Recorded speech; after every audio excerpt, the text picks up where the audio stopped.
Hello, Namaskar guys. Welcome in our YouTube channel. I Rasna Chaudhary and today we are discussing about the central nervous system which is the part of the nervous system. तो central nerve system के दो part होते हैं, brain and the spinal cord. आज हम पढ़ेंगे brain के अंदर हम देखेंगे कि ब्रेन के कौन कौन से पार्ट्स होते हैं, कौन कौन से पार्ट्स है कि उसके कौन कौन से फंक्शंस होते हैं। तो complete structure of the brain हम आज की क्लास के अंदर पढ़ेंगे। ब्रेन एक सेंट्रल नर्व सिस्टम का पार्ट है। तो सबसे पहले हम जनरल इंफॉर्मेशन देखेंगे रिगार्डिंग दी ब्रेन। जैसे ब्रेन का काम क्या होता है, यानी अपनी बॉडी के जितने भी ऑर्गन हैं उनके फंक्शन को कंट्रोल करने का काम होता है ब्रेन का।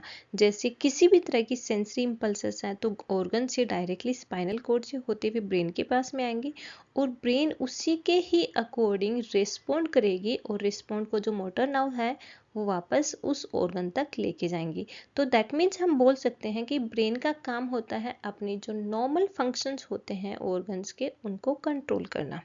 और ये जो ब्रेन है ये अपनी जो क्रेनियल कैविटी होती है यानी स्कल है उसके अंदर, स्कल के अंदर क्रेनियम कैविटी होती है, उस क्रेनियम कैविटी के अंदर ब्रेन सिचुएटेड रहता है, प्रोटेक्टेड रहता है। सराउंडिंग के अंदर जो स्कल बोन होती है वो उसको कम्प्लीटली प्रोटेक्ट करके रखती हैं। और ये जो ब्रेन है इसके अंदर billions of the nerve cells present रहते हैं। It is the organ of the human nerve system and part of the central nervous system and coordinate most body activities. इसका ये क्या है, सीएनएस का पार्ट है जिसका काम है अपनी बॉडी की एक्टिविटी को कोऑर्डिनेट करना। It is continuous as spinal cord in the vertebral canal. यानी जो ब्रेन है यही सेंट्रल नर्व सिस्टम में आगे जाके स्पाइनल कॉर्ड के अंदर कंटिन्यू कर रहा है। अब इसकी लोकेशन क्या होती है, location below the cranium, cranium है उसके अंदर की साइड में प्रेजेंट रहेगा इन द स्कल। और वेट होता है मेल के अंदर 1400 ग्राम टू 1450 ग्राम तो रहेगा मेल के अंदर, वहीं पे फीमेल के अंदर होता है 1300 टू 1350 ग्राम। चिल्ड्रन के अंदर होता है 300 टू 400। और इसकी शेप कैसी है, शेप होती है वॉलनट, वॉलनट यानी अखरोट की जैसी शेप होती है जिसके अंदर ये कंटिन्यूसली एक कन्वर्टेड एरिया प्रेजेंट होता है। जैसे वॉलनट के अंदर भी कन्वर्टेड एरिया प्रेजेंट है, सेम ऐसे ही ब्रेन के अंदर भी यहाँ पे कन्वर्टेड एरिया प्रेजेंट होते हैं। इसको अपन बोलते हैं ग्यूरस।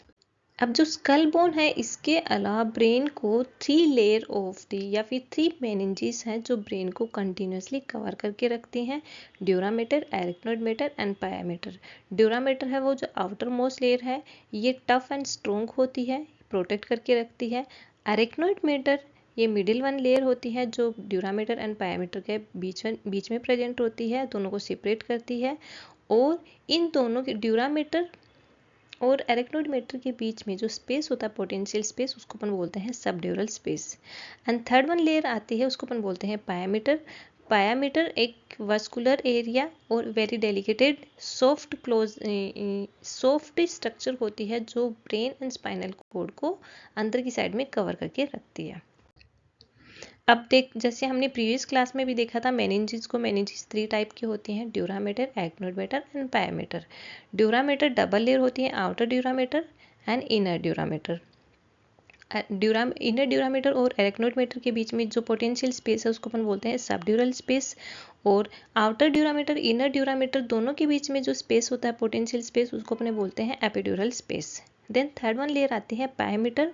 पायामीटर और एरिक्नोइड मैटर के बीच में स्पेस है उसको अपन बोलते हैं सब एरिक्नोइड स्पेस, जो हमने प्रीवियस क्लास के अंदर या फिर प्रीवियस वीडियो के अंदर मेनिंजेस के अंदर कंप्लीटली देख लिया है कि कौन सी मेनिंजेस हैं, कौन कौन सी लेयर्स होती हैं और कौन कौन सी टिश्यूज से फॉर्म्ड होती है। प्रीवियस वीडियो के अंदर हमने मेनिंजेस को पढ़ा है। मेनिंजेस से रिलेटेड किसी को भी कुछ डाउट है तो प्लीज़ मैं डिस्क्रिप्शन के अंदर लिंक मेंशन कर रही हूँ, तो उसमें से आप मेनिंजेस को देख सकते हो। देन हम देखते हैं अब parts of the brain. Brain के अलग अलग पार्ट्स होते हैं। जैसे ब्रेन के हम अलग अलग पार्ट से देखते हैं, 4 पार्ट्स होते हैं ब्रेन के। Cerebrum which is the largest part of the brain, brain का सबसे लार्जेस्ट पार्ट होता है और ब्रेन के वेट का 2/3 पार्ट है, टू थर्ड वेट होता है वो सेरिब्रम का ही वेट होता है। सेकेंड पार्ट आता है डायनसेफिलन, थर्ड वन आता है the brain stem and the fourth one आता है सेरिबेलम। जो सेरिब्रम पार्ट है उसको अपन फोर ब्रेन भी बोल सकते हैं। फोर ब्रेन का मेंस होता है आगे वाला पोर्शन, यानी इन फ्रंट पोर्शन है स्कल कैविटी के अंदर, या फिर हम बोल सकते हैं जो क्रेनियम कैविटी है, क्रेनियम कैविटी का ये जो आगे वाला फ्रंटल पार्ट है इसको अपन बोलते हैं फोर ब्रेन। एक जो मिडिल वन पार्ट आता है उसको अपन बोलते हैं मिड ब्रेन, मिडिल ब्रेन के अंदर आता है मिड ब्रेन। एंड जो लास्ट वन पार्ट आता है पोस्टीरियर एस्पेक्ट के अंदर उसको अपन बोलते हैं हिंड ब्रेन। और हिंड ब्रेन के अंदर यहाँ पे प्रेजेंट होता है cerebellum and the medulla oblongata. तो ब्रेन के वैसे हमने 4 पार्ट डिवाइड किए हैं, cerebellum, cerebrum, diencephalon, the brain stem and the cerebellum. Cerebrum है, ये इसके 2 पार्ट्स होते हैं, cerebral cortex and cerebral medulla. Cerebral cortex जो आउटर पार्ट है सेरिब्रम का उसको अपन बोलते हैं cerebral cortex, and cerebral medulla जो deeper part of the brain है उसको अंदर की साइड में सेरेब्रल कॉर्टेक्स के साथ में कनेक्ट करके रख रहा है, उसको अपन बोलते हैं सेरेब्रल मेडुला। सेकेंड पार्ट आता है डायनसेफिलन। डायनसेफिलन के अंदर thalamus and the hypothalamus present होता है, thalamus and the hypothalamus present होता है। ये एग लाइक स्ट्रक्चर आपको दिखाई दे रही है, ये है थैलेमस, और इसके नियर बाई प्रेजेंट होता है हाइपोथैलेमस, एंड हाइपोथैलेमस के जस्ट नीचे की साइड में प्रेजेंट होती है पिट्यूटरी ग्लैंड्स।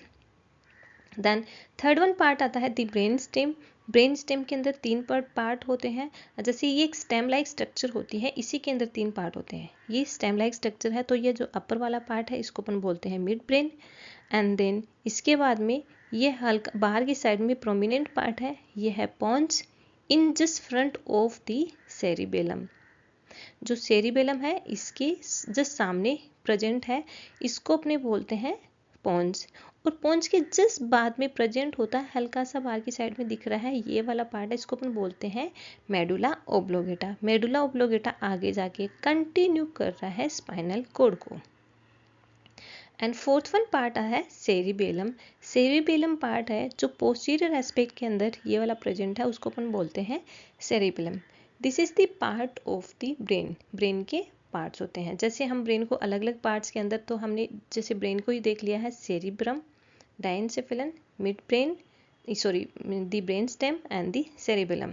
लेकिन अगर हमें अलग से आ रहा है जैसे fore brain, mid brain and hind brain है, तो फोर ब्रेन के अंदर आता है यहाँ पर सेरिब्रम एंड दी थैलेमस, जो क्या इन आगे के पोर्शन के अंदर प्रेजेंट होते हैं।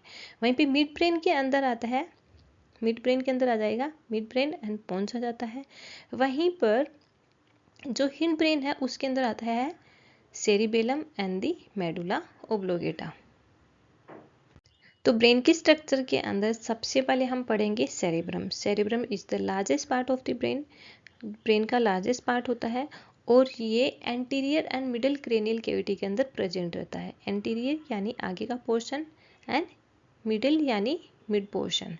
यहाँ पर anterior and middle cranial cavity है, इसके अंदर प्रेजेंट रहता है सेरिब्रम। सेरिब्रम को 2 पार्ट्स में डिवाइडेड किया है, cerebral cortex and the cerebral medulla. Cerebrum है ये ब्रेन के टोटल वेट का 2/3 पार्ट है, ये है सेरिब्रम का वेट होता है। Then cerebral cortex is the outer part of the neural tissue of the cerebrum made up of the millions of the nerve cells. ये जो सेरेब्रल कॉर्टेक्स है ये outer part of the cerebrum है, या फिर nerve tissues हैं जो आगे जाके millions of the nerve cell से फॉर्म्ड होते हैं।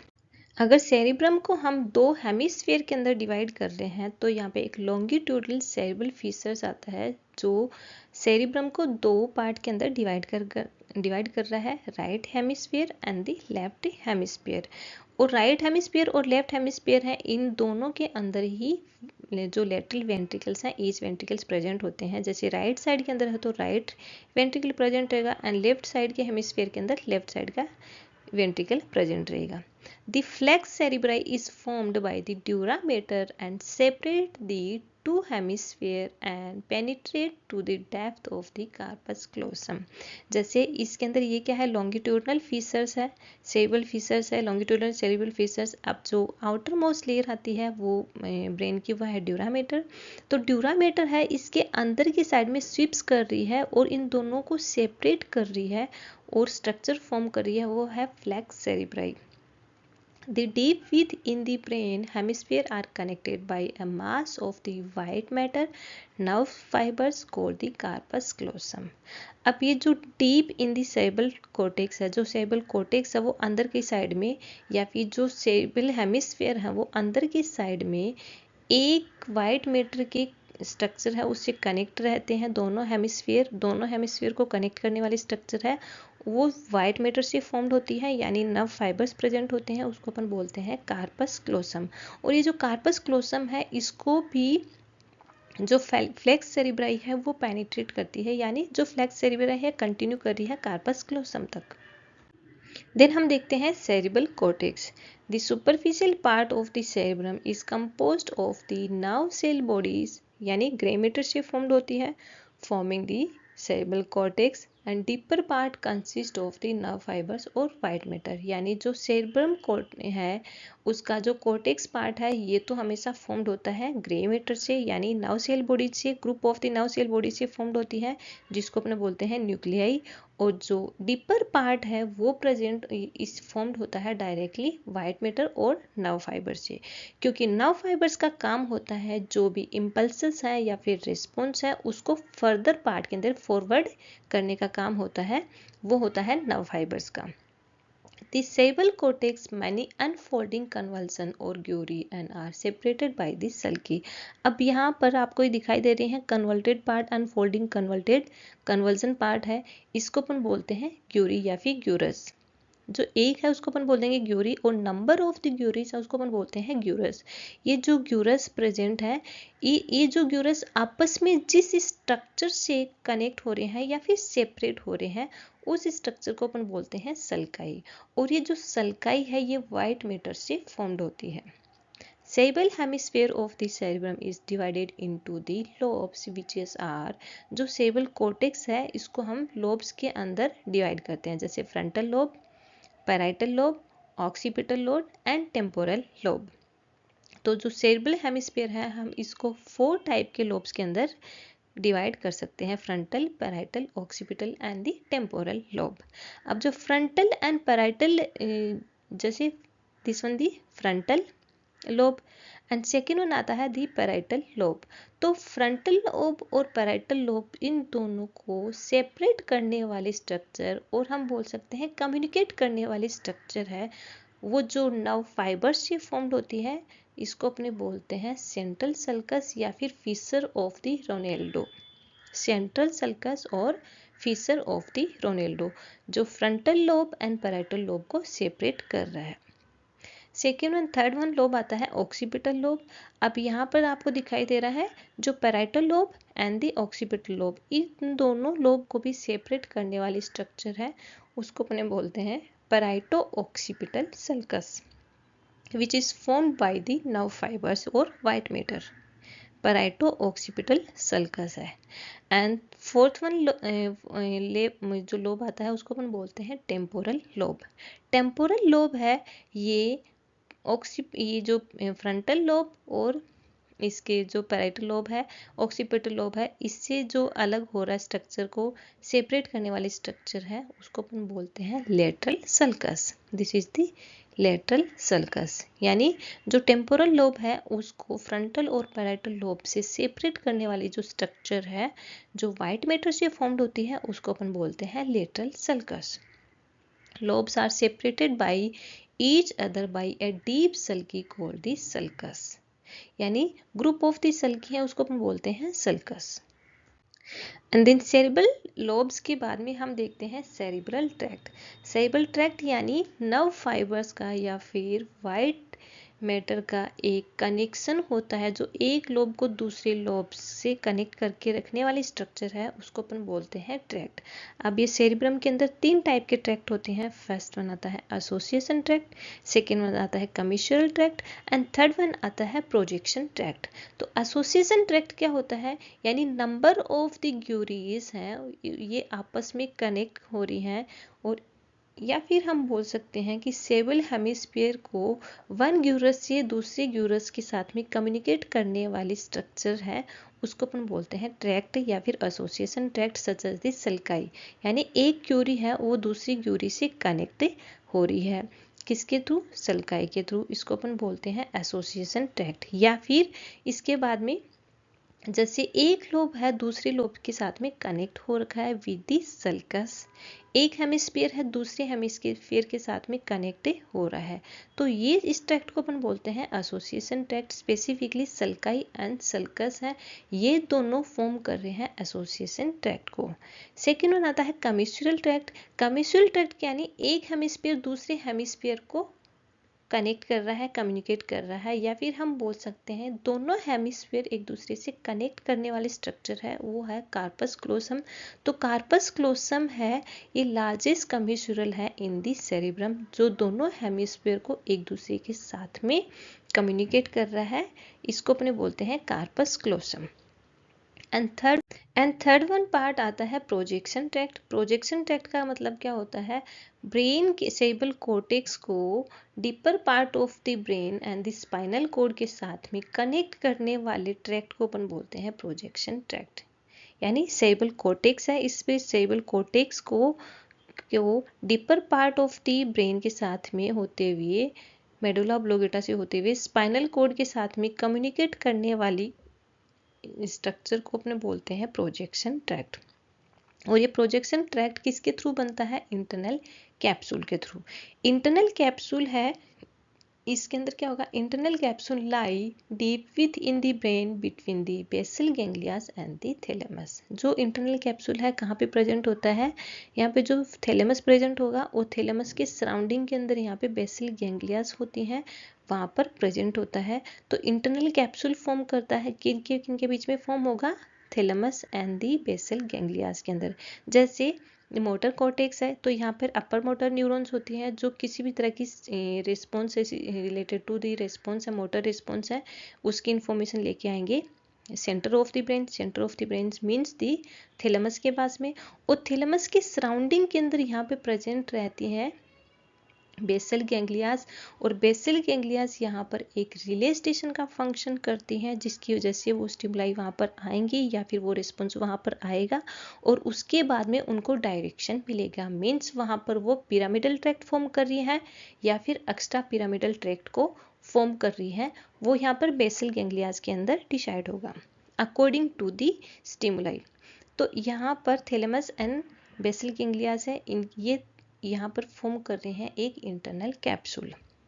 Motor fibres with in the internal capsule form the pyramidal tract. जो मोटर फाइबर है वो इंटरनल कैप्सूल के अंदर एक पिरामिडल ट्रैक्ट को फॉर्म कर रहे हैं, जिसको अपन बोलते हैं कोर्टिको स्पाइनल ट्रैक्ट। कोर्टिको यानी कॉर्टेक्स पार्ट है, जो सेरेब्रल कॉर्टेक्स पार्ट है उसको अपन बोलते हैं कोर्टिको, स्पाइनल यानी spinal cord.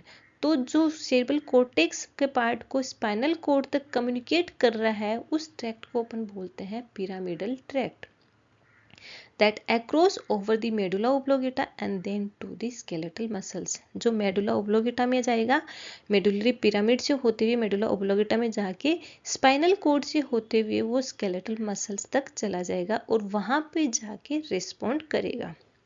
Those motor fibers that does not pass through the internal capsule form the extrapyramidal tract। यानी वो मोटर फाइबर्स हैं जो डायरेक्टली इंटरनल कैप्सूल को पास करके पिरामिडल ट्रैक्ट को फॉर्म नहीं कर पा रही है, या फिर वो रेस्पॉन्स जो डायरेक्टली पिरामिडल ट्रैक्ट में होते हुए कोर्टिको स्पाइनल ट्रैक्ट से होते हुए स्पाइनल कॉर्ड में न आके वो रिस्पॉन्स न करके वो सेरिबेलम के अंदर चले जाते हैं, उस ट्रैक्ट को अपन बोलते हैं एक्स्ट्रा पिरामिडल ट्रैक्ट। यानी जैसे हाइपोथैलेमस है, ये जैसे मोटर कॉर्टेक्स है, मोटर कॉर्टेक्स से यहाँ पे अपर मोटर न्यूरॉन्स प्रेजेंट होते हैं, ये रिस्पॉन्स लेके आएंगे, देन थैलेमस के पास में आएंगे, वहाँ से बेसल गैंग्लियास होगी, बेसल गैंग्लियास रिले स्टेशन का काम करेगी, उसके बाद में वहाँ से बेसल गैंग्लियास से होते हुए वो सेरिबेलम के अंदर चला जाएगा। सेरिबेलम में जाने के बाद में वहाँ से रिस्पॉन्ड आएगा मेडुलरी पिरामिड के अंदर आएगा। मेडुलरी पिरामिड के अंदर जैसे अगर लेफ्ट साइड का इससे ब्रेन की लेफ्ट साइड से आ रहा है या फिर ब्रेन के लेफ्ट हेमिस्फीयर से रिस्पॉन्स आ रहा है, तो वो मेडुला ऑब्लोंगेटा से होते हुए वो राइट साइड के स्पाइनल कॉर्ड के राइट साइड में होते हुए वहाँ से वो बॉडी के राइट साइड के एस्पेक्ट को जो भी रिस्पॉन्स है वो सप्लाई करेगा। जैसे the way of extra pyramidal tract का वे कौन सा होता है? बेसल गैंग्लियास है, बेसल गैंग्लिया से थैलेमस, थैलेमस से होते हुए सेरेबेलम के पास में चला जाएगा, या फिर थैलेमस से बेसल गैंग्लियास, थैलेमस एक साथ में ही एक कैप्सूल को फॉर्म कर रहे हैं, वहां से वो या तो डायरेक्टली मेडुला ऑब्लोंगेटा में आ जाएगा जो पिरामिडल ट्रैक्ट के थ्रू, और अगर मेडुला ऑब्लोंगेटा में डायरेक्टली नहीं आता है तो सेरिबेलम के अंदर जा रहा है पहले और वहां से मेडुला ऑब्लोंगेटा में आ रहा है, तो वो फॉर्म कर रहा है extrapyramidal tract. And then हम देखते हैं basal ganglias. Basal ganglias is a group of the structures in the brain that help control movements and the other function. It is located deep in the brain near the center and is a part of the basal ganglia's motor loop. Basal ganglias क्या होती हैं? एक brain के अंदर structure होती है, इसका काम होता है मूवमेंट्स को कंट्रोल करना और ब्रेन के सेंट्रल पार्ट के अंदर सिचुएटेड होती है। Basal ganglias act as a relay station and connect to many parts of the brain including motor area of the cerebral cortex and the thalamus. Basal ganglias एक relay station का function करती है जो brain के अलग अलग parts हैं उसको कनेक्ट करके रखती है, such as the cerebral cortex and the thalamus, और इसके साथ में ही सेरिबेलम को भी कनेक्ट करके रखती है with the extra pyramidal tract. Maintain function of the movement and balance and coordinate activities such as posture and walking. अब इसका फंक्शन क्या होता है? इसका मेन फंक्शन होता है balance movement and coordinate activities है उसको मेंटेन करना, such as the posture and the walking, इसको मेंटेन करने का काम होता है।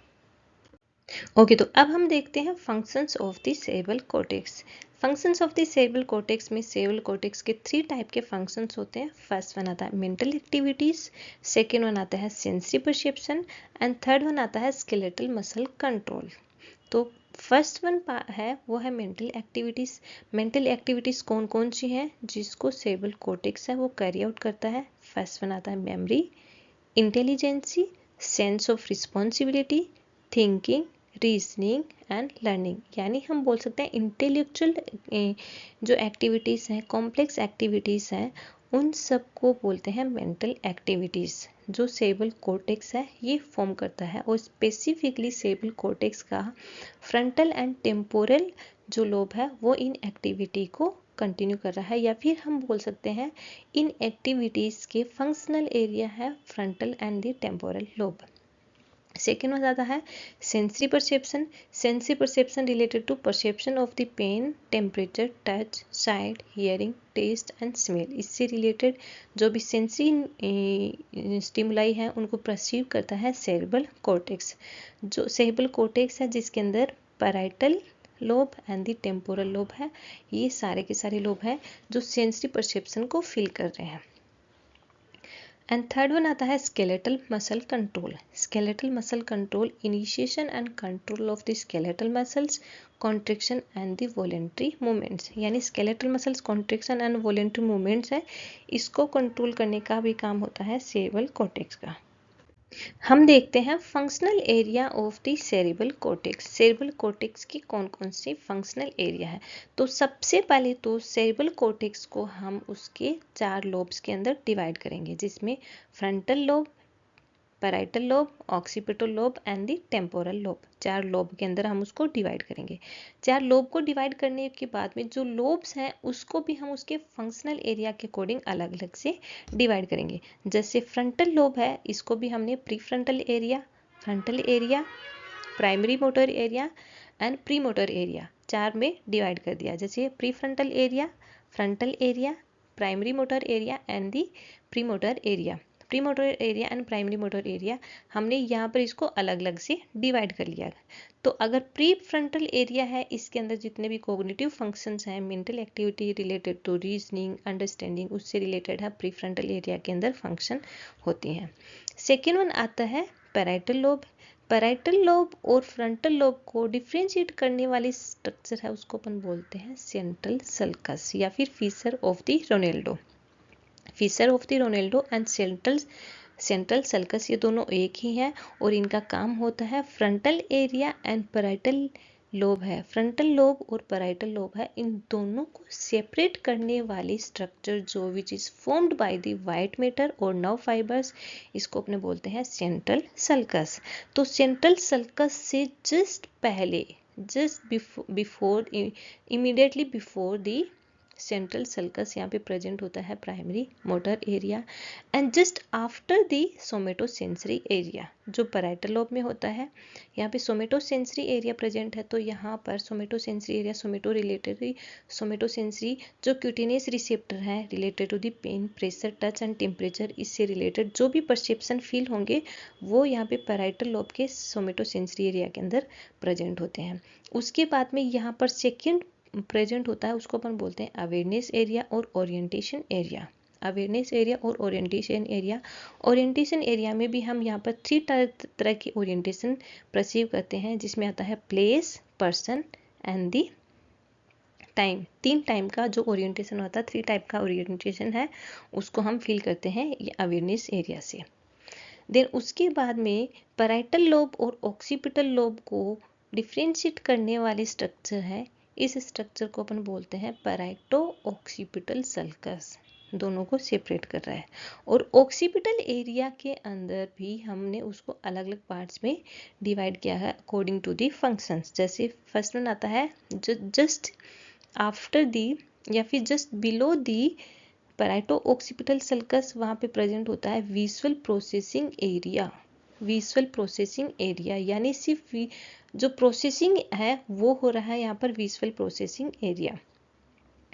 एंड उसके बाद में जो lower part of the occipital lobe है near the cerebellum, just above the cerebellum, cerebellum से जस्ट ऊपर की साइड में वो एरिया है, उसको अपन बोलते हैं vision area. Processing area starting के अंदर हो जाएगा, जो पैराइटो ऑक्सीपिटल सल्कस है उसके जस्ट बिलो पार्ट में प्रोसेसिंग एरिया होगा, और उसके नीचे की साइड में वहाँ पे प्रेजेंट होता है विजन एरिया। देन उसके बाद में ऑक्सीपिटल लोब हो गया, एंड ऑक्सीपिटल लोब के बाद में थर्ड वन आता है, फोर्थ वन आता है यहाँ पर टेम्पोरल लोब। टेम्पोरल लोब है, उसके अंदर बहुत सारे फंक्शंस होते हैं, कॉग्निटिव फंक्शंस भी होते हैं, मेंटल फंक्शंस भी होते हैं, उसके अंदर मेंटल एक्टिविटी भी होती है, जिसमें फर्स्ट वन आता है बिहेवियर, इमोशन एंड मोटिवेशन से रिलेटेड जो सेंटर है, फंक्शनल एरिया है, वो है टेम्पोरल लोब के अंदर। बिहेवियर, इमोशन एंड मोटिवेशन से रिलेटेड जो फंक्शनल एरिया है वो रहेगा टेम्पोरल लोब के अंदर। सेकेंड होता है ऑडियोटरी रिसीविंग एरिया, ये भी टेम्पोरल लोब में प्रेजेंट होता है जस्ट बिलो द कार्पस क्लोसम। जो कार्पस क्लोसम है दोनों हेमिस्फीयर है, दिस वन द हेमिस्फीयर वाला फीचर है। तो हेमिस्फीयर फीचर को, इन दो हेमिस्फीयर हैं, दोनों हेमिस्फीयर को कनेक्ट करने वाली स्ट्रक्चर है जिसको अपन बोलते हैं कार्पस क्लोसम। तो जो कार्पस क्लोसम से जस्ट नीचे की साइड में प्रेजेंट होता है ऑडियोटरी रिसीविंग एरिया प्रेजेंट होता है। एंड सेकेंड पार्ट है ये this one the auditory association area. And third one आता है speech comprehension area. Speech area 2 type के होते हैं यहाँ पे, एक तो होता है speech comprehension area related to the language ability, जिसको अपन बोलते हैं वर्निक्स एरिया। वर्निक्स एरिया ये प्रेजेंट रहता है tempo occipital region, temporo occipital region, यानी जो पैराइटो ऑक्सीपिटल सल्कस है उसके जस्ट अंदर की साइड में टेम्पोरल का स्टार्टिंग हो रहा है, वहाँ पर प्रेजेंट होता है वो है स्पीच कंप्रीहेंशन एरिया, जिसको अपन बोलते हैं वर्निक्स एरिया। एंड एक स्पीच प्रोडक्शन एरिया होता है वो just above the corpus callosum in the frontal lobe, just above the corpus callosum in the frontal lobe. Frontal lobe में कार्पस क्लोसम से जस्ट अबव प्रेजेंट रहता है वो है यहाँ पे ब्रोजास या फिर स्पीच प्रोडक्शन एरिया या फिर स्पीच प्रोडक्शन लोब्स। तो ये है functional areas of the cerebral cortex. अब सेरेब्रल कॉर्टेक्स के अंदर हम देखते हैं functional area, motor areas of the cerebral cortex. जैसे primary motor area lie in the frontal lobe, जैसे हमने प्रीवियस स्लाइड के अंदर देखा है कि जो primary motor area in frontal lobe के अंदर प्रेजेंट होता है anterior to the central sulcus, central sulcus से जस्ट पहले की साइड में, and they control skeletal muscle activities, और इनका काम होता है, मोटर एरिया का मेन फंक्शन होता है स्केलेटल मसल्स एक्टिविटीज़ को कंट्रोल करना। They are two neurons involved in the pathway to the skeletal muscles. जो स्केलेटल मसल्स हैं यहाँ पर दो न्यूरॉन्स प्रेजेंट रहते हैं। They are two neurons involved in the pathway to skeletal muscles. First one आता है upper motor neuron and second one आता है lower motor neurons. Upper motor neuron जो सेरेब्रल कॉर्टेक्स के अंदर प्रेजेंट होता है और lower motor neuron spinal cord से फिर वो डिस्टल पार्ट में जा रहे हैं, ऑर्गन्स के पास में जा रहे हैं, स्केलेटल मसल्स के पास में जो न्यूरॉन लेके जा रही हैं उनको अपन बोलते हैं lower motor neurons. Upper motor neurons descend from the motor cortex through the internal capsule to the medulla oblongata and then to cross to the opposite side and descend into the spinal cord. Upper motor neuron कहाँ से start होते हैं? अपर motor neuron जो upper motor area है जिसको अपन बोलते हैं मोटर कॉर्टेक्स एरिया है। कॉर्टेक्स यानी सेरेब्रल कॉर्टेक्स। सेरेब्रल कॉर्टेक्स का जो मोटर पोर्शन है वहाँ से जो न्यूरॉन रिलीज हो रहे हैं वो रिस्पॉन्ड को लेके आएंगे। पहले इंटरनल कैप्सूल से होते हुए मेडुला ओब्लोंगेटा में आएंगे, इंटरनल कैप्सूल से होते हुए मेडुला ओब्लोंगेटा में आएंगे। जैसे इंटरनल कैप्सूल के अंदर होता है थैलेमस एंड दी बेसल गैंग्लियास, वहाँ से ये मेडुला ओब्लोंगेटा में लाएंगे और मेडुला ओब्लोंगेटा में आने के बाद में वो क्रॉस हो जाएंगी टू दी अपोजिट साइड। यानी अगर लेफ्ट साइड का जो लेफ्ट साइड के मोटर न्यूरॉन्स आ रहा है या फिर हम बोल सकते हैं लेफ्ट साइड की हेमिस्फीयर से मोटर न्यूरॉन्स आ रहा है तो वो आगे जाके मेडुला ओब्लोंगेटा में राइट साइड से होते हुए स्पाइनल कॉर्ड में एंटर करेगा और स्पाइनल कॉर्ड में एंटर करने के बाद में स्पाइनल कॉर्ड से बाहर की साइड में निकलता है यहाँ पे लोअर मोटर न्यूरॉन्स और ये लोअर मोटर न्यूरॉन्स हैं वो रिस्पॉन्ड करेंगे right side of the body part. Lower motor neurons leave the spinal cord and travel to the targeted muscles. जो लोअर मोटर न्यूरॉन्स कौन सी होते हैं? स्पाइनल कॉर्ड से निकलती हैं और वो भी जो भी मसल टारगेट मसल्स होती हैं या फिर ऑर्गन्स होती हैं उनके पास में रिस्पॉन्स को लेके जाते हैं।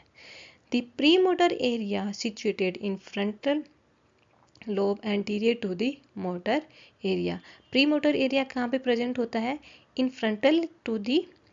Front lobe anterior to the motor area. जो मोटर एरिया है उसके एंटीरियर पार्ट के अंदर या फिर एंटीरियरली प्रेजेंट रहता है इन दी फ्रंटल लोब के अंदर।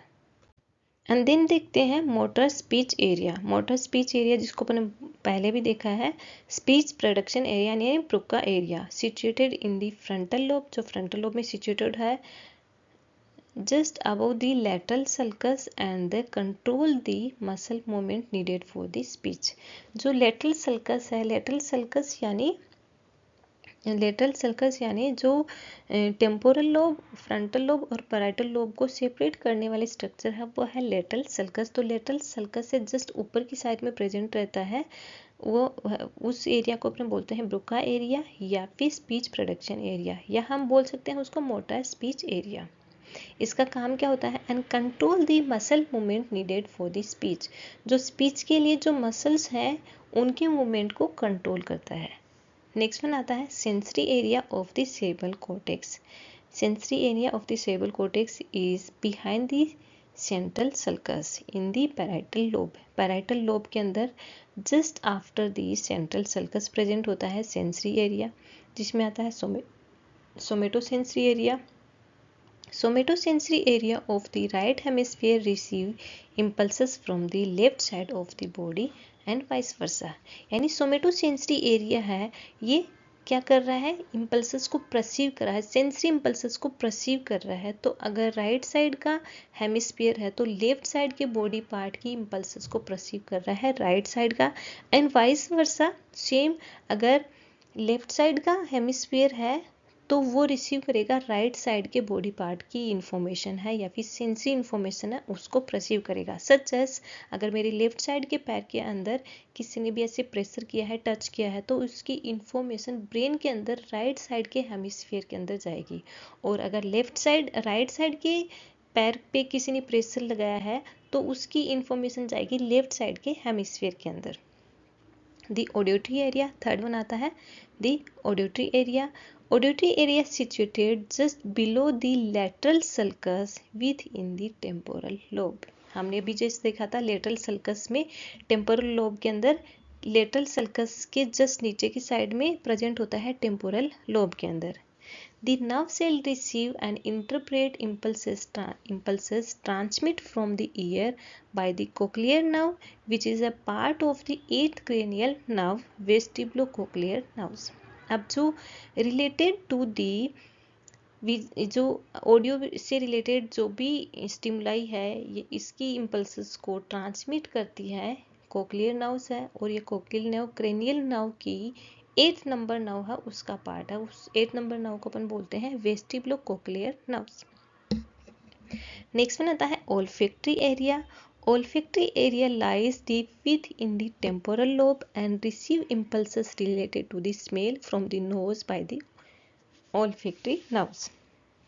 जो ओल्फैक्टरी एरिया है ये टेम्पोरल, जो डीप पार्ट होता है टेम्पोरल लोब का, उसके अंदर प्रेजेंट रहता है, सिचुएटेड रहता है, और यहाँ पर रिलेटेड टू द स्मेल है, उससे रिलेटेड इम्पल्सेस है, उसको परसीव करते हैं।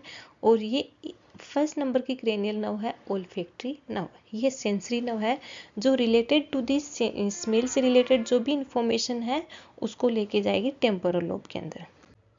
The taste area situated just above the lateral sulcus and receive impulses from the sensory receptor in the taste buds. जो taste area है ये situated रहता है in the just above the lateral sulcus. Lateral sulcus means temporal lobe से just ऊपर की side में situated रहता है। Deep parietal lobe, deep parietal lobe के अंदर सिचुएटेड होता है just above the lateral sulcus, और ये है जो टेस्ट से रिलेटेड जो भी इंफॉर्मेशन होती है उसकी इंफॉर्मेशंस को लेके जाता है।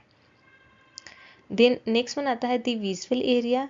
Visual area situated behind the parieto occipital sulcus. पैराइटो occipital sulcus के पीछे की साइड में प्रेजेंट होता है। जैसे हमने देखा था visual processing area and vision area, तो विजुअल प्रोसेसिंग एरिया कहाँ पर प्रेजेंट था? In the occipital region just behind the parieto occipital sulcus, और यहाँ पर जो सेकेंड नंबर की क्रेनियल नर्व है विजन से रिलेटेड इंफॉर्मेशन है वो लेके जाती है। देन वहाँ पर विजुअल प्रोसेसिंग होती है, इंटरप्रिटेशन होता है, और उसके अकॉर्डिंग ही विजन यानी जो भी ऑब्जेक्ट है हम उसके अकॉर्डिंग देख पाते हैं।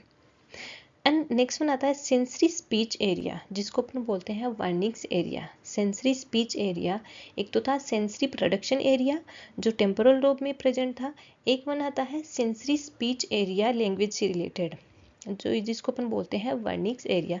It's situated in the temporal lobe adjacent to the parieto occipital area. जो पोस्टीरियर एस्पेक्ट के अंदर है टेम्पोरल लोब का, वो पैराइटो ऑक्सीपिटल सल्कस एरिया है या फिर सल्कस हो उसके जस्ट नियर वाली स्ट्रक्चर है, वहाँ पर प्रेजेंट होता है स्पीच एरिया या फिर लैंग्वेज एरिया। एंड सेरिब्रम के बाद में हम सेकेंड पार्ट देखते हैं डायनसेफिलन। डायनसेफिलन क्या है? डायनसेफिलन और interbrain is the part of the forebrain located between the telencephalon यानी cerebrum and the mid brain, containing structure like thalamus, hypothalamus, epithalamus and the subthalamus, and crucial for relaying sensory information and regulating autonomic function. तो डायनसेफिलन क्या है? डायनसेफिलन है, इसको अपन इंटरब्रेन का part भी बोल सकते हैं, इंटरब्रेन भी बोल सकते हैं, फोर ब्रेन भी बोल सकते हैं। इंटरब्रेन का मीन्स होता है इंटरनल स्ट्रक्चर जो बहुत सारे स्ट्रक्चर को आपस में कम्युनिकेट कर रही है, यानी जो सेरिब्रल कॉर्टेक्स है या फिर सेरिब्रम है उसको सेरिबेलम से एंड स्पाइनल कॉर्ड से कनेक्ट करके रख रही है, इसलिए अपन इसको बोलते हैं इंटरब्रेन। और ये फोर ब्रेन का पार्ट है क्योंकि ये जो स्टार्टिंग में एंटीरियर एंड मिडिल क्रेनियल जो फोसा है उसके अंदर प्रेजेंट रहता है। अब इसके अंदर कौन कौन सी स्ट्रक्चर प्रेजेंट होती है? जैसे थैलेमस, हाइपोथैलेमस, एपिथैलेमस, सबथैलेमस, और relying sensory information and regulating autonomic functions. अब इसका काम क्या होता है? Crucial relying sensory information and regulating autonomic functions.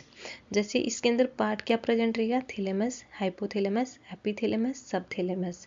अब जिसके अंदर क्या होता है, जैसे थैलेमस तो क्या होता है, एक ओवल शेप की स्ट्रक्चर होती है, उसके सराउंडिंग के अंदर बेसल गैंग्लियास प्रेजेंट होती है जिसको अपन बोलते हैं रिलेइंग सेंसरी इंफॉर्मेशन या फिर रिलेइंग सेंसरी स्टेशन बोलते हैं उसको अपन।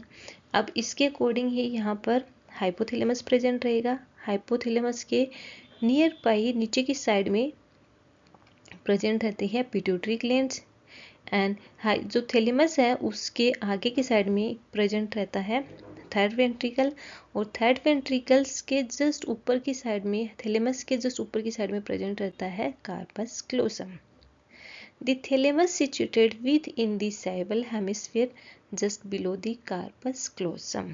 जो थैलेमस है सेरेब्रल हेमिस्फीयर में कार्पस क्लोसम के जस्ट नीचे की साइड में प्रेजेंट रहता है। जैसे ये रेड कलर का दिखाई देता है, ये इसको अपन बोलते हैं thalamus part, and this one the hypothalamus part. Somatosensory receptors send information related to the pain, pressure, touch and temperature to the thalamus where there is recognition। जैसे पैराइटल लोब है, ये वाला पैराइटल लोब है, parietal lobe के अंदर present होते हैं सोमेटोसेंसरी receptors. वो किसी भी तरह की स्टिमुलाई है जैसे pain, pressure, touch and temperature है, इसकी इंफॉर्मेशन को परसीव करके फिर थैलेमस के पास में फॉरवर्ड करेगा। और थैलेमस का काम होता है रिकॉग्नाइज करना कि किस तरह की स्टिमुलाई है, इसको रिसीव करने का और इंटरप्रेट करने का या फिर रिकग्नाइजेशन करने का काम होता है थैलेमस का। The thalamus relay and redistribute impulses from one most part of the brain to the cerebral cortex. अब थैलेमस का काम क्या है? Thalamus relay and redistribute. Thalamus का काम होता है रिले करेगा वहाँ पर और उसके बाद में रीडिस्ट्रीब्यूट करेगा जो भी इम्पल्सेस आई है, किसी भी तरह की इम्पल्सेस आई है थैलेमस के पास में, उसको वापस आगे रीडिस्ट्रीब्यूट करेगा कि इस इंफॉर्मेशन को, इस स्टिमुलाई को ब्रेन के कौन से पार्ट के पास में भेजना है, सेरेब्रल पार्ट में भेजना है या फिर सेरिबेलम पार्ट के अंदर भेजना है। ये सारा का सारा काम होता है थैलेमस का। एंड देन थैलेमस के बाद में आता है हाइपोथैलेमस। थैलेमस के आगे की साइड में, फ्रंटल साइड में और बिलो पार्ट के अंदर सिचुएटेड होता है hypothalamus. The hypothalamus is a small but crucial brain region. Hypothalamus thalamus के कंपैरिजन में छोटा होता है लेकिन एक क्रूशियल वाइटल इसके फंक्शंस होते हैं। Located below the thalamus, thalamus के नीचे की साइड में, and above the pituitary glands, and pituitary gland से जस्ट ऊपर की साइड में, that play a vital role in regulating basic bodily function. जो अपनी बॉडी के बेसिक फंक्शन है उसको रेगुलेट करने के अंदर ए वाइटल रोल फॉर्म कर रहा है, वो है hypothalamus. Hypothalamus has around 7 gram weight and consists of a number of the nuclei। जो हाइपोथैलेमस है इसका वेट होगा 7 ग्राम। हाइपोथैलेमस का वेट कितना होता है? 7 ग्राम। और इसके साथ साथ में ही इसके ये किससे फॉर्म्ड होता है?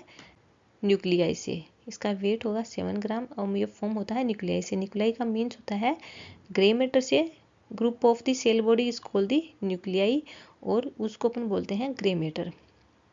The hypothalamus is linked to the posterior lobe of the pituitary gland and nerve fiber and to the anterior lobe by the blood vessels। जो हाइपोथैलेमस है ये पिट्यूटरी ग्लैंड के पोस्टीरियर लोब के to the posterior lobe of the pituitary gland, जो pituitary gland है, posterior pituitary gland है, उसके साथ में तो ये नर्व फाइबर के साथ में कनेक्ट रहती है, और वहीं पे एंटीरियर पिट्यूटरी ग्लैंड है उनके साथ में ये डायरेक्टली ब्लड वेसल्स के साथ में कनेक्ट रहता है।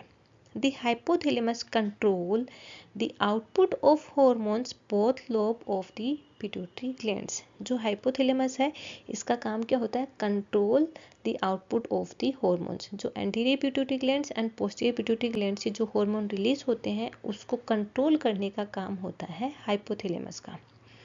नेक्स्ट हम देखते हैं function of the hypothalamus. Hypothalamus के मेन फंक्शन कौन से होते हैं? फर्स्ट वन आता है ऑटोनोमिक फंक्शंस। ऑटोनोमिक फंक्शंस यहाँ पे दो टाइप के होते हैं, sympathetic response and the parasympathetic response. अगर किसी भी कंडीशंस में इमरजेंसी कंडीशन होती है तो हाइपोथैलेमस है यहाँ पर ऑटोनोमिक रेस्पॉन्स करता है सिंपैथेटिक रेस्पॉन्स, और यहीं पर अगर रेस्टिंग फेज होता है, एकदम काम डाउन सिचुएशन होती है, तो उसमें यह करता है पैरासिम्पैथेटिक रेस्पॉन्स। नेक्स्ट वन आता है एपिटाइट एंड सेटेटरी। एपिटाइट एंड सेटेटरी है, ये फंक्शन भी हाइपोथैलेमस का ही है। एपिटाइट यानी भूख लगना एंड सेटेटरी यानी सेटिस्फाई हो जाना, टमी फुल। तो एपिटाइट जो ही अपनी बॉडी के अंदर ग्लूकोज का लेवल कम हो जाता है तो अपने को भूख लगना स्टार्ट होती है just because of the hypothalamus, क्योंकि हाइपोथैलेमस यहाँ पर जो स्टमक होता है उसके अंदर HCl की सीक्रेशन को बढ़ा देगा, जो हमें फील करवाता है ग्लूकोज के लेवल को। या फिर इसके साथ साथ में ब्लड के अंदर जो ग्लूकोज का लेवल है उसको इनहिबिटिंग हॉर्मोन्स के थ्रू, यानी नेगेटिव पॉजिटिव जो फीडबैक मैकेनिज्म है हॉर्मोन्स का, उसके थ्रू मेंटेन करने के बाद में अपनी बॉडी के अंदर ग्लूकोज का लेवल कम हो जाएगा, तो उसके साथ में हमें भूख का फील होने लग जाएगी, जिसको अपन बोलते हैं एपेटाइट। एंड सेटेटरी का मीन्स क्या होता है? टमी फुल, यानी सेटिस्फेक्शन, यानी खाना खाने के बाद में सेटिस्फेक्शन होता है, वो भी फील करवाती है हाइपोथैलेमस। नेक्स्ट वन आता है sorry thrust and water and electrolyte imbalance. Thrust and water and electrolyte imbalance, जैसे जो ही अपनी बॉडी के अंदर वाटर एंड इलेक्ट्रोलाइट है उसका बैलेंस कम हो जाता है या फिर इम्बैलेंस हो जाता है ड्यूरिंग दी समर सीजन, अपनी बॉडी से फ्लूइड एंड इलेक्ट्रोलाइट है वो लूज हो रहा है। तो अगर फ्लूइड एंड इलेक्ट्रोलाइट लूज हो रहा है तो उस कंडीशंस में हमें थ्रस्ट फील होती है, एक प्यास फील होती है, वो भी हाइपोथैलेमस ही फील करवाता है, उसके अकॉर्डिंग हमें प्यास फील होता है ताकि हम इनटेक ले सकें और अपनी बॉडी के अंदर फ्लूइड एंड इलेक्ट्रोलाइट है उसके को मेंटेन कर सकें। और इसके साथ साथ में ही अपनी बॉडी से के अंदर एक्सेस फ्लूइड वॉल्यूम हो जाता है या फिर इनटेक ज़्यादा हम लेते हैं तो उस टाइम पर भी ये वाटर इलेक्ट्रोलाइट को मेंटेन कर रहा है, और जिसकी वजह से यूरिन आउटपुट को बढ़ा देगा, और अगर यूरिन आउटपुट बढ़ जाएगा तो अपनी बॉडी में जो एक्सेस फ्लूइड एंड इलेक्ट्रोलाइट्स हैं वो एक्सक्रीट आउट होके बॉडी के अंदर फ्लूइड एंड इलेक्ट्रोलाइट मेंटेन हो जाएंगे। नेक्स्ट वन आता है मेंटेन बॉडी टेम्परेचर, अपने बॉडी का टेम्परेचर है उसको मेंटेन कर रखा है, BMR को मेंटेन कर रहा है, BMR यानी बेसल मेटाबॉलिक रेट है उसको मेंटेन करेगा।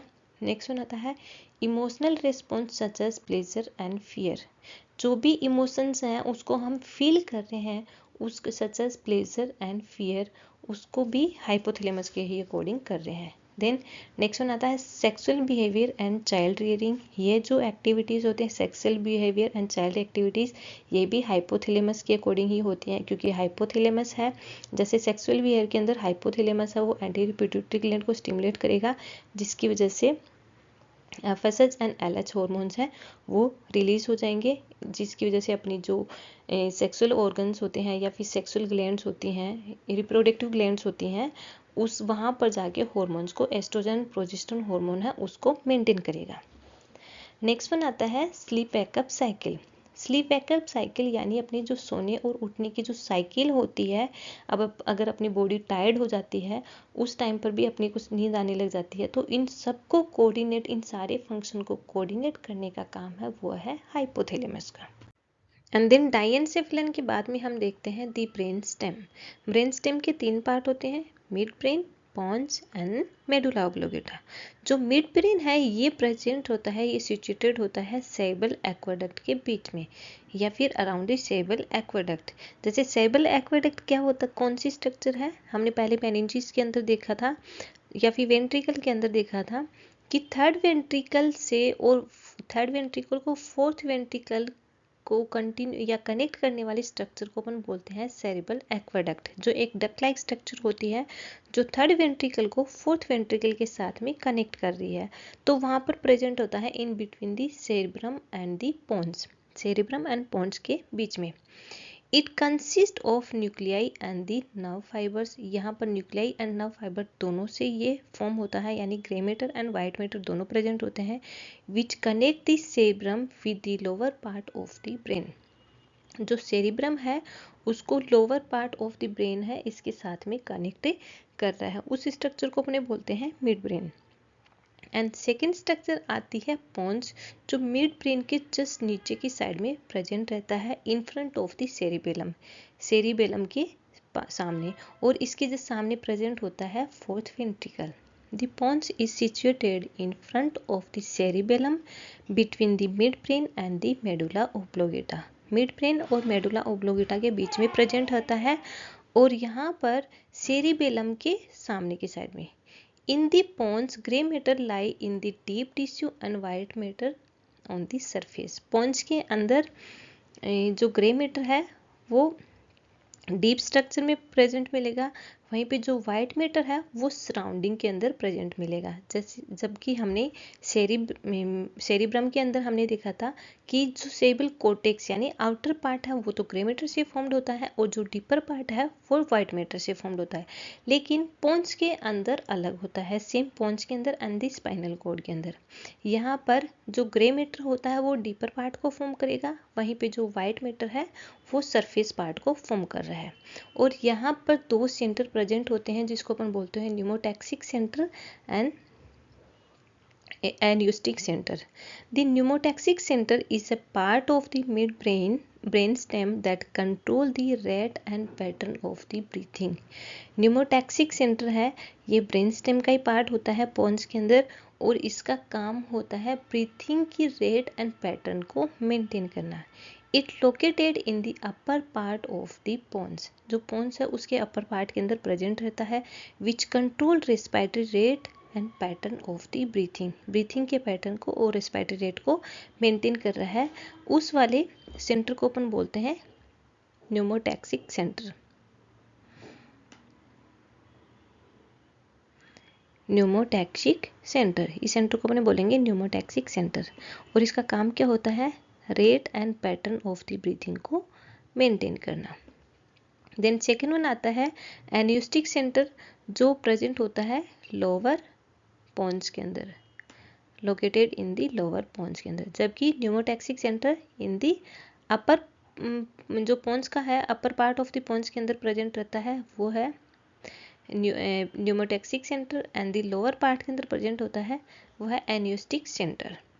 द ब्रेन स्टेम का थर्ड वन पार्ट आता है मेडुला ओब्लोगेटा। मेडुला ओब्लोगेटा कहाँ प्रेजेंट होता है, ये प्रेजेंट रहता है in between the pons and the spinal cord.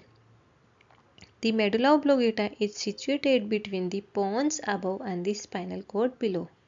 Medulla oblongata कहाँ पे situated होता है, ऊपर की साइड में तो पोन्स प्रेजेंट होता है, देन उसके बाद में यहाँ पे प्रेजेंट होता है मेडुला ओब्लोगेटा और नीचे का ये वाला पोर्शन है ये कंटिन्यू कर रहा है स्पाइनल कॉर्ड का।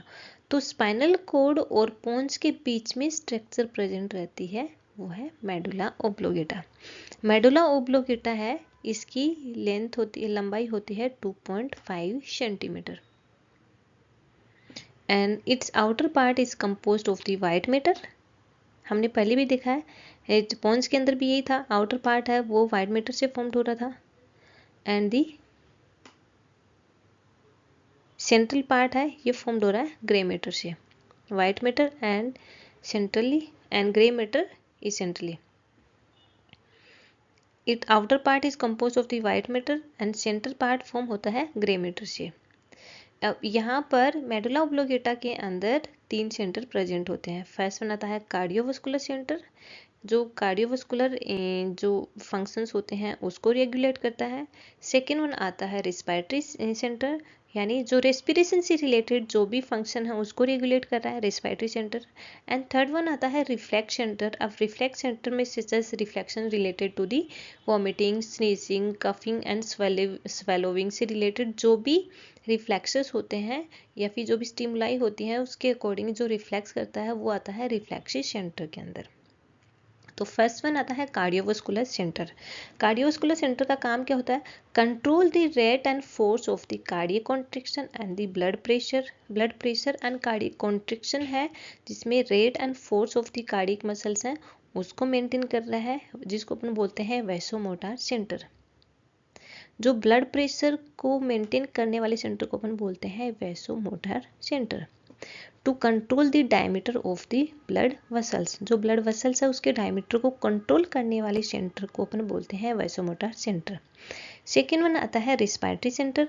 रेस्पिरेटरी सेंटर का काम क्या होता है, control the rate and depth of the respiration. Respiration है उसकी रेट एंड डेप्थ को ये कंट्रोल कर रहा है।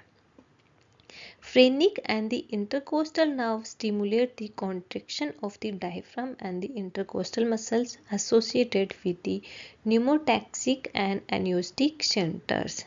अब इनका काम क्या होता है, रेस्पिरेटरी सेंटर का काम है जो रेस्पिरेटरी रेट एंड डेप्थनेस है उसको मेंटेन करने का काम है, लेकिन ये अकेले नहीं कर रहे हैं, इसके अंदर किसकी हेल्प होती है, दो तो नर्व्स होती हैं, जैसे फ्रेनिक नर्व डायरेक्टली डायफ्राम को सप्लाई करती है, जिसकी वजह से डायफ्राम के अंदर कॉन्ट्रैक्शन या रिलैक्सेशन होता है। वहीं पे जो इंटरकोस्टल नर्व्स होती हैं वो इंटरकोस्टल मसल को सप्लाई करेंगी, लेकिन इनको एसोसिएट कौन कर रहा है, सपोर्ट कौन कर रहा है, सपोर्टिव सेंटर है pneumotaxic centre and the apneustic centre.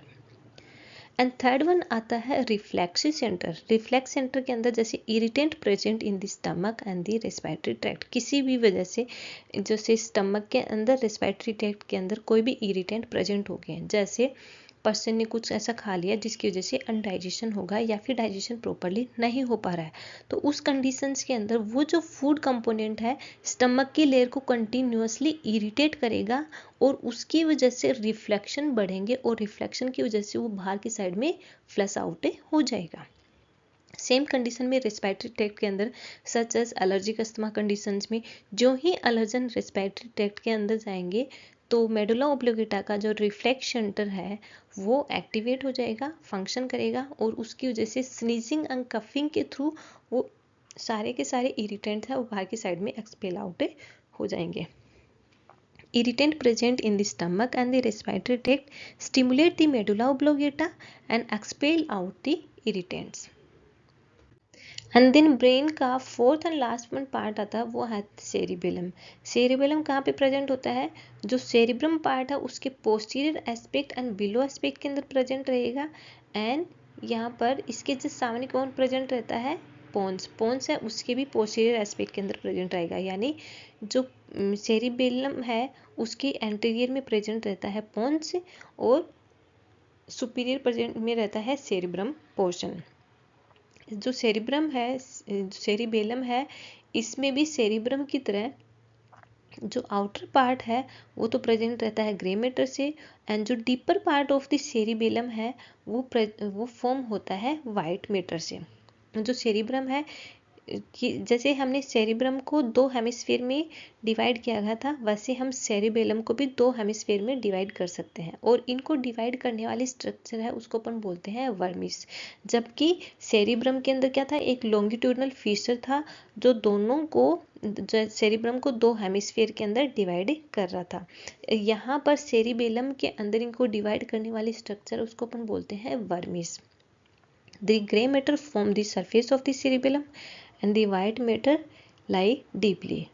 अब हम देखते हैं function of the cerebellum. Cerebellar activity is not under voluntary control.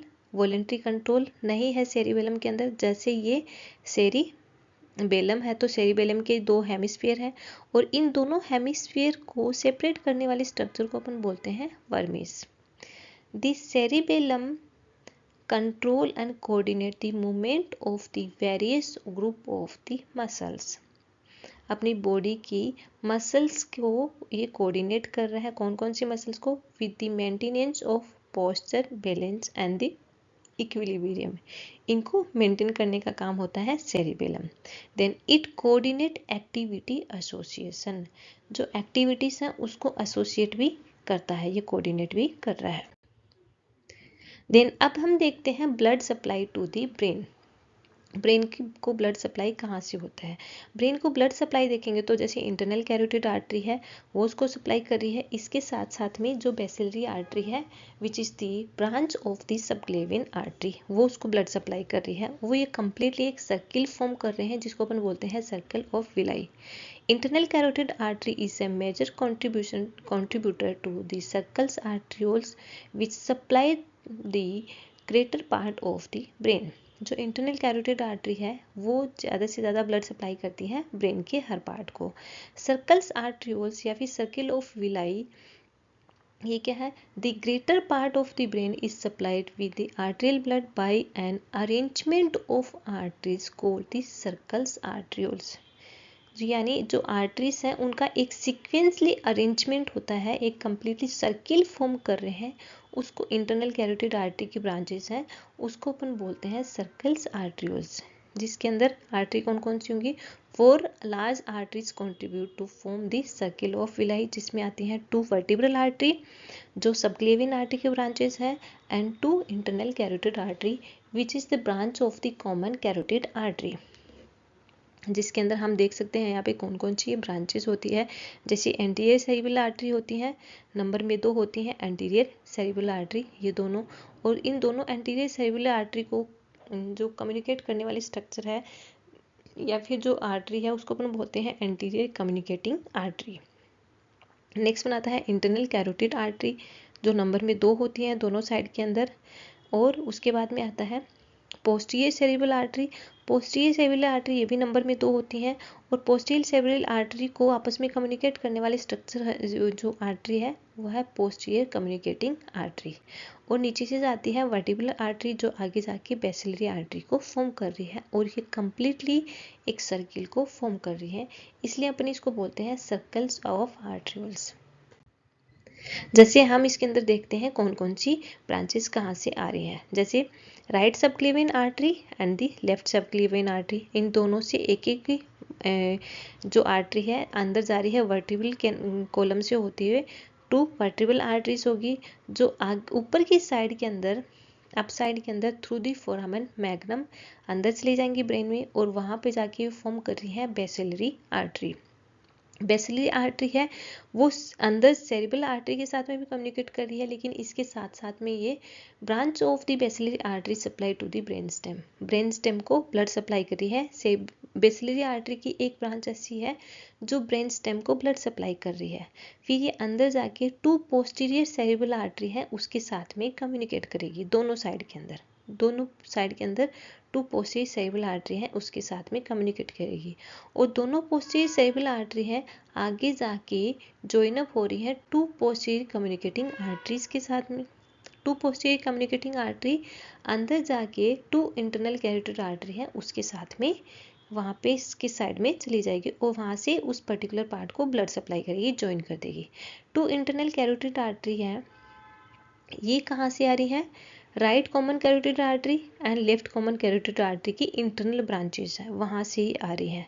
External branches है वो तो हेड एंड फेस को सप्लाई कर रही है, राइट साइड की एंड लेफ्ट साइड की। जैसे राइट कॉमन कैरोटिड आर्टरी की 2 ब्रांच होंगी, external carotid artery and the internal carotid artery. Same left side में भी external carotid artery and the internal carotid artery. अब यहाँ से फिर ये मिडल सेरिब्रल आर्टरी है जो लेटरल पार्ट को सप्लाई कर रही है, दोनों साइड में middle cerebral artery lateral part को सप्लाई करेगी। वहीं पे जो पोस्टीरियर सेरिब्रल आर्टरी है पोस्टीरियर एस्पेक्ट को सप्लाई कर रही है, और एंटीरियर सेरिब्रल आर्टरी है ये anterior part of the brain को सप्लाई कर रही है।